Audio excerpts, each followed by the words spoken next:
Hi yours, అందరూ బాగున్నారా? నేనైతే బాగున్నాను. మన పెరటి తోటలో అయినా సరే, మన గార్డెన్లో అయినా, మన ఇంటి చుట్టూ మనం మొక్కలు వేసుకుంటాం కదండి. ఎక్కువగా గుత్తులుగా పొయ్యాలి అనుకుంటే మాత్రం ఎప్పుడైనా సరే కొమ్మకున్న ఆకులన్నీ తుంచేసారంటే చివరన గుత్తు గుత్తులుగా కాస్తాయండి. చామంతులకైతే చివర్లు కట్ చేసేస్తే అవి కూడా గుత్తులు గుత్తులుగా వస్తాయి. ఇంకా బంతులైనా అంతేనండి, చిగుర్లు కట్ చేయాలి. ఇంకా మల్లెపూల తోట చూపిస్తున్నాను చూడండి. ఒకే ఒక్క పెయింట్ డబ్బాలో వేశాను, 20 లీటర్ పెయింట్ డబ్బాలోనే.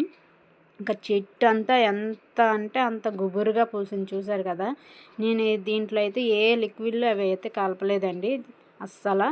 నేను వేసింది అయితే కాయగూరలు ఉంటాయి కదండి, అది తొక్కేసి పైన మట్టి వేస్తాను అంతేనండి. వాటర్ రోజుకు ఒక్కసారి వేస్తాము, 2 సార్లు అయితే వేయకూడదు.